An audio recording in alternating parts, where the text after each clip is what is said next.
Hey everyone, Aisha here. And so I equip single moms facing unplanned pregnancies and unexpected single motherhood to navigate life, finances, and motherhood phenomenally. And so today I wanted to talk about something that is in the news on social media right now, that's stirring and causing a big controversy. And so you may or may not have seen it. It was the Dalai Lama, the video about the Dalai Lama that surfaced where he had inappropriate contact with a child. I'm not going to describe the video. I'm not even going to link to it because it's super disturbing, right? And I can't, like, I just am not. But I wanted to make a video about some of the lessons that we can learn from that, especially as single moms. Because one of the things that is real, right? And I've seen this in the news about how predators like select their victims for who they want to prey on, right? And one of the things that I've seen people say is they look for children of single moms because they know that the single mom is juggling multiple things, and they view it as an easier way to get access to the children. And I don't say this to scare you. I say this to inform you and to educate you so that way you know to be vigilant, right?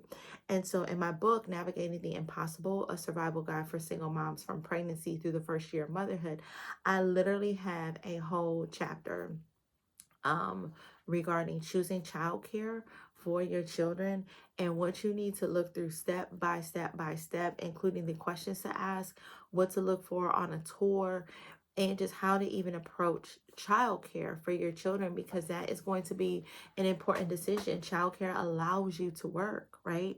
And so we need to make sure that our children are in safe places. And that's why I included that chapter about childcare.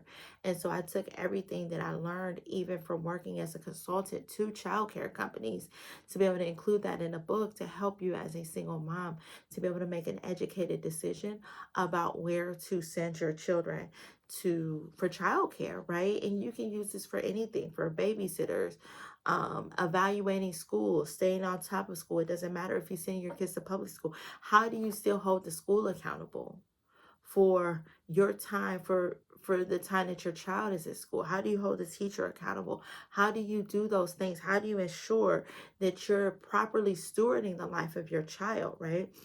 And so those lessons are universal. So I encourage you to pick up the book Navigating the Impossible, a survival guide for single moms from pregnancy through the first year of motherhood.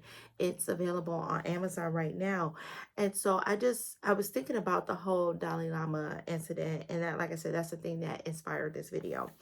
But one of the things that I was thinking about is most likely that parent had no idea that the Dalai Lama was going to inappropriately contact, like touch her child and do what he did to her child, like in public, right? She most likely had no idea that would happen. Like, why would she, right? I haven't seen any public reports about the Dalai Lama being a child predator. So why would she have any reason to think otherwise, right? But and most likely, if she knew that that was who he was, most likely she would not have even allowed her child to be share the same space with the Dalai Lama. The child was super excited to be able to see him and just wanted to give him a hug, and he didn't expect to be assaulted when that happened, right? And so, as parents, we want to keep our children safe. Any good parent will want to keep his or her child safe. And as moms, our love is pure, is deep, but it's also fiercely protective. Fiercely protective. And so we want to do what's right by our children. We want to be able to protect them. We want to keep them away from predators, right? We want to keep them safe. So, how do we do it? Right? And so today I'm actually going to go over 8 different things in terms of what you can do to help protect your children from people who will want to do them harm. And so the first thing I want to tell you is consent. Teaching your children about consent and empower them to say no. And that's one of the things that I started to teach my kids even when they were young. I would use like consent, like, well, ask, like, can you do this? Can you do this? No means no. I say this all the time. It doesn't matter if if I'm talking about sharing a toy, right? I say no means no because I want my kids to understand that their no has power, their no has value, right? I want them to understand that they have the ability to tell someone else no, and that that next person needs to respect that no, and when someone tells them no, that they need to be able to respect that person's no as well. And so one of the things I think is super important is consent, right? If you please don't look at that video of the Dalai Lama, but the child's body language was showing like he was pulling back from the Dalai Lama. He didn't want that contact that the Dalai Lama was initiating. He moves his head back, right, to be able to get out of the Dalai Lama's face and space as the Dalai Lama approached him, right? And so that we like kids need to understand that they have the power to say no. They have the power to have boundaries and to establish boundaries, right? No one has the right to touch them, right? And this gets me to two. Don't force kids to hug people. Because sometimes I've seen it in family and I've made the mistake of doing that. Oh, so and so, this is just family. She wants to hug. Like, why don't you want to hug? And as I started to learn more over the years, I realized that just because we're at a family reunion or a family gathering, and somebody in the family, even though I might love that person, I might trust that person, I might have a really great relationship with that person, that doesn't mean that my child has to hug that person. If either of my kids don't want to be hugged, if they don't want to be tickled, if they don't want anybody to pat them on the head, they don't have to. And no, it gets back to one. No means no. And so we need to stop forcing kids to hug people and interact with people that they might not want to. Because when we do that, it teaches them that their no's don't matter. It teaches them that their boundaries don't matter. And it teaches them that someone else's desire can override theirs. And that's not right. And so don't force kids to hug people. So three, vet people. Don't assume that because a person is of a certain religion or position that they are safe. And we see that with the Catholic Church, all those reports coming out with the Catholic Church. We obviously see that now with the Dalai Lama video. Just because a person has a certain status or religious or position, it does not mean that they are safe. And in my book, Navigating the Impossible or Survival Guide for Single Moms from Pregnancy Through the First Year of Motherhood, I talk about childcare. I talk about how to properly vet childcare providers. I talk about how to properly vet babysitters. I talk about how to properly vet family members who offer not raise your kids, but to watch your kids. And so one of the things that I talk about in that book is not only if you're allowing your child to go to someone else's home to either play or be watched by that person for childcare, know who else is in the home, because it's not just about the person who's watching the child. Who else is in the home? Is there a significant other? Is there a boyfriend? Is there a husband? Is there whatever in the home? Are there older kids in the home? Are there other uncles or aunts or friends that are going to be in the home with the kids? Like, these are all things that you need to be aware of to be able to keep your kids safe, right? Teach your children how to talk to you and communicate with you, how to teach them what to be aware of. Teach them red flags. Teach them how to communicate if something happens, God forbid, if something happens. Teach them how to communicate with you about those things. Get your children in a habit, and this I'm actually skipping down to 5. Establish open and transparent conversation with your children. Be a trusted person to your children so that they know that you will listen to them. Even if you disagree, allow your children to feel heard and loved. But with this open and honest and transparent communication and conversation, make sure that your children see you as a person that they can just tell things to and disclose things to. Even if it's simple, right? Even if it's harmless. Let them get in the habit of being able to share with you so you know what's going on in your child's life. And so none of us can be present for our children 100% of the time, right?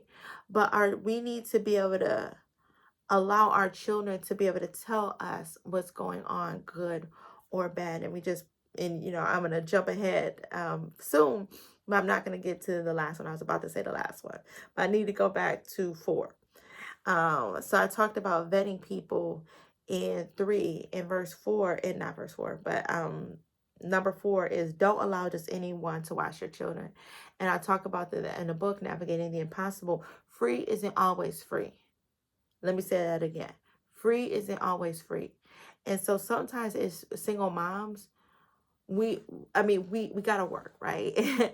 Whether we're working from home, or we're working outside of the home, we have to work. It's just the reality of things. And so who's going to watch your children when you're at work? Who's going to watch your children when you're doing other things? Who's going to watch your children when you need to have me time to yourself? But no, free isn't always free, which is why, getting back to 3, you need to vet people. And so when I say free isn't always free, because we've all had stories of a mom trusting someone with the care of her child and something bad happens to the child. That free childcare was not free for the child because the child was harmed. And so this is why we need to vet people. This is why we can't allow just anyone to watch our children. This is why we need to teach our kids boundaries. This is why we need to teach our kids to pay attention to what they're discerning.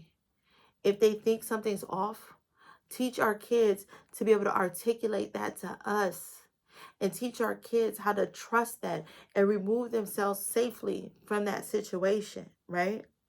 And to have open and honest conversation with us, because we can do more to keep them safe when we know what's going on.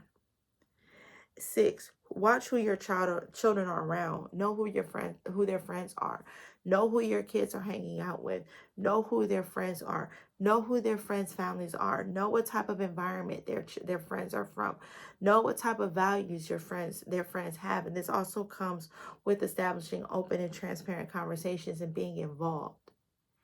And so we're balancing and managing a lot of different things as single moms, but we still have to figure out how to be involved in our children's lives, in our children's schooling, and we can't outsource that. We can't outsource education to the teacher, right? We can't outsource discipleship to the church. We can't outsource childcare to anybody who will raise their hand and say they'll watch your kid. We have to be aware. We have to be aware of who our children are around.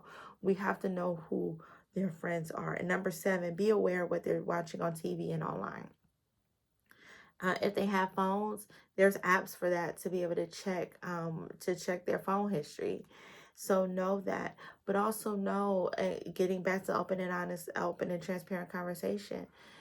If your kids don't have electronics, their friends might.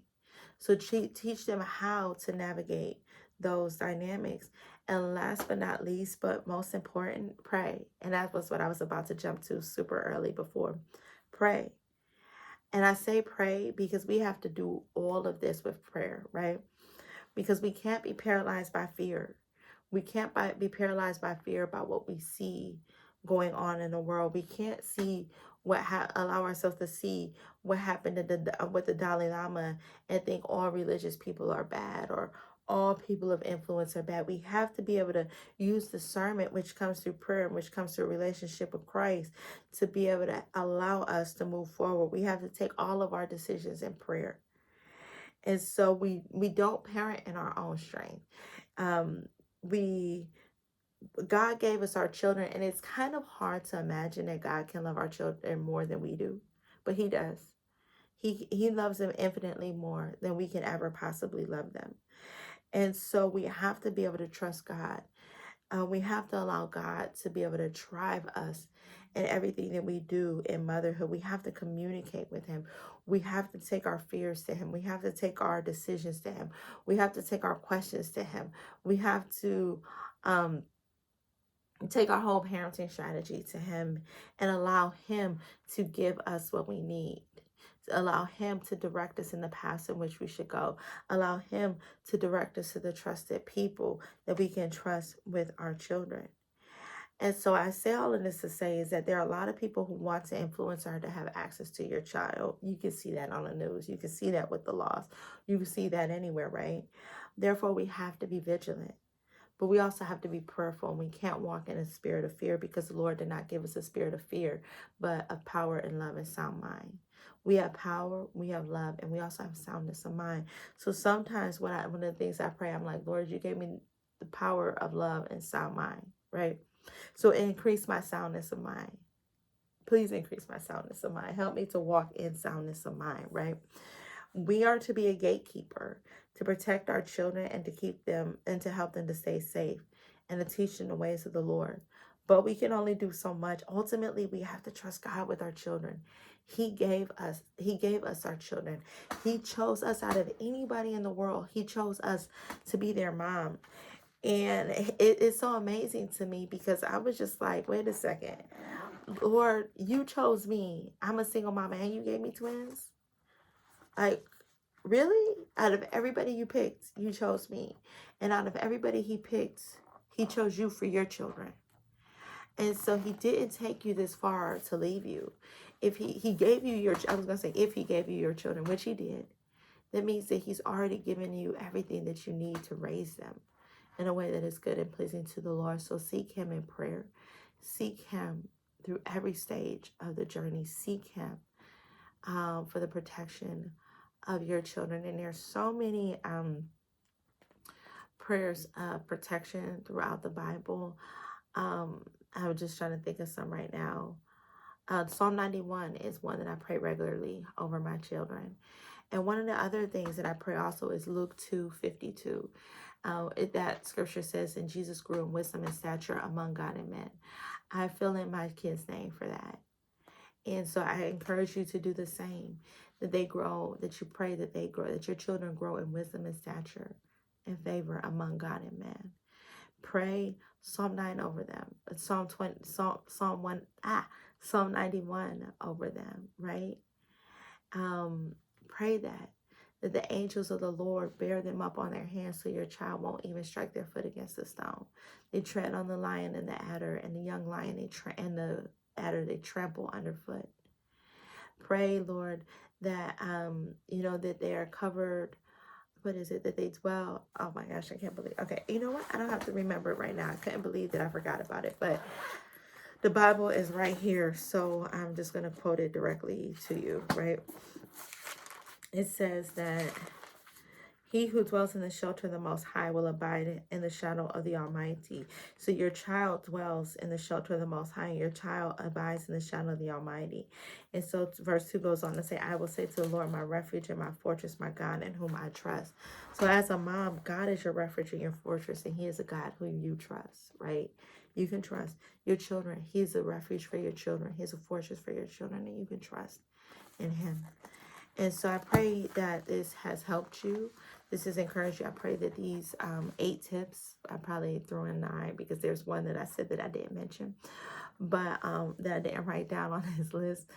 But I hope that this gives you some encouragement, some understanding, and some real tangible things that you can do to help keep your children safe.